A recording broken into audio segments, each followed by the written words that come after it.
flowers bloom, the trees are waving their trunks, the rocks have been in place since the age of dinosaurs, walking all across the earth. Life is present all around us. We are all teeming with life, but I do have to ask you something. Can we predict the next biological evolution that comes out of us? Do I get 2 more ears, 4 more eyes, and even 3 sets of feet? Can we predict what the world will look like in 100 years? Would humans even still be here, or has China finally gone mad? Can the world around us really be predicted? Because, trust me, many people have already tried.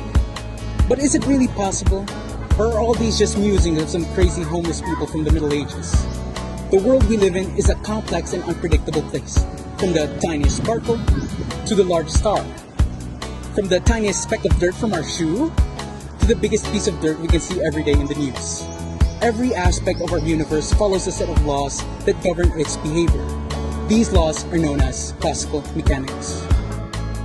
Classical mechanics is a branch of physics that deal with the motions of objects and their interactions. It's a world of predictability, where the future is determined by the present and everything moves in a straight line unless acted upon by a force. As the great mathematical astronomer Pierre-Simon de Laplace eloquently put it in 1812 in his analytic theory of probabilities, an intellect which, at any given moment, knew all the forces that animate nature and the mutual positions of the being that comprise it. If this intellect were vast enough to submit its data to analysis, could condense into a singular formula movements of the greatest bodies of the universe, and that of the lightest atom, for such an intellect nothing could be uncertain, and the future just like the past would be present before its eyes. Here are some examples of classical mechanics in everyday life. Falling object. When you drop an object, it falls toward the ground due to the force of gravity. This motion can be described by classical mechanics, as the acceleration of the object is determined by the force of gravity and its mass. Projectile motion. When you throw a ball, it follows a parabolic path through the air. This motion can be described by classical mechanics as the force of gravity acts on the ball, causing it to follow a curved trajectory. The motion of pendulum, for example, is just one of the more basic examples of classical mechanics. It moves back and forth in a repetitive, predictable pattern that can be described by a set of mathematical equations. The same is true for the motion of planets and moon in our solar system. The laws of classical mechanics allows us to predict their movements with incredible accuracy. Chaos theory is a study of complex, nonlinear systems that exhibit seemingly random behavior. It is a world where small differences in initial conditions can lead to vastly different outcomes. A double pendulum is a classical example of a chaotic system.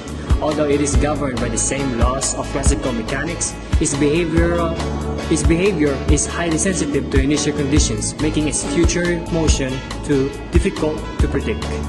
The same is true for weather patterns. Despite our best efforts to predict the weather, small variations in temperature and pressure can lead to vastly different outcomes. Chaos is not just complicated, patternless behavior, it is far more subtle. Chaos is apparently complicated, apparently patternless behavior that actually has a simple, deterministic explanation. An example would be a butterfly effect. It is a famous example of chaos theory, which states a butterfly flapping its wings in Brazil can cause a tornado in Texas. It suggests that small changes in the initial conditions of a system can lead to vastly different outcomes or behaviors over time. Science has traditionally valued order and scoffed at the ideas of chaos, but we are beginning to appreciate the fact that chaos can offer science distinct advantages. This idea has been turned into an extremely useful practical technique by a group of mathematicians and physicists, among them William Ditto, Alan Garfinkel, and Jim York. They call it chaotic control. Basically, the idea is to make the butterfly effect work for you. The fact that small changes in initial conditions create large changes in subsequent behavior can be an advantage. All you have to do is ensure that you get the large changes you want. But is the world really deterministic, or is it governed by chance? On one hand, we have determinism, the belief that the world is a well-oiled machine, governed by the laws of physics and mathematics. This world is orderly, predictable, and everything is set in stone, like a robot ticking away with every passing moment. But wait, On the other hand, we have chance. The idea that the world is more like a deck of cards where everything can happen and the future is always a roll of the dice. Is there a way for us to mend these things together to create a normal, structured world? In this world, unpredictability reigns supreme, and the only thing you can count on is that life will throw you a curveball when you least expect it.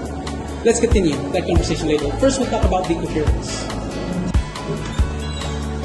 This is the process by which a quantum system becomes entangled with its environment, causing it to lose its quantum properties and behave classically.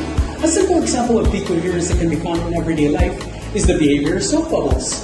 Soap bubbles are made up of a thin film of soapy water, which has quantum properties due to its small size. However, as soon as the soap bubble comes into contact with the air, it begins to interact with its environment, causing the quantum properties to decohere and the bubble to behave classically. Initially, the soap bubble is in a quantum state, which means that it can exist in multiple states simultaneously. This is why soap bubbles appear iridescent and change colors as they move through the air. However, as the bubble continues to interact with its environment, the quantum properties begin to decohere, causing the bubble to collapse into a classical state and eventually pop. The geometrization of dynamics began about 100 years ago, when the French mathematician Henri Poincaré, an individual so brilliant that his views became orthodoxies almost overnight, invented the concept of a phase space and phase portraits. These are mathematical tools used to study the behavior of dynamical systems over time. A phase portrait is a visual representation of the system's behavior, while phase space is a mathematical representation of all possible states of the system. An everyday life example of phase space and phase portraits can be found in the behavior of a car suspension system. In a car suspension system, the shocks and springs work together to absorb bumps and vibrations in the road, providing a smoother ride for the passengers. So we've learned about determination, how everything can be determined in our world, and we've also learned about chaos, and how everything in our world is filled with chance. So which one is right? Well, the answer may surprise you. It's both. Others argue that chance plays a role in the world, and that some events are truly random and unpredictable. But the truth is, the world is both deterministic and governed by chance. Our world is a complex and mysterious place, full of unexpected twists and turns that challenge our understanding of physics, mathematics, and the nature of reality itself. Like a robot trying to play a game of poker, it's all a matter of perspective. And the beauty of it all is that we may never know for sure. Thank you for watching, and stay curious.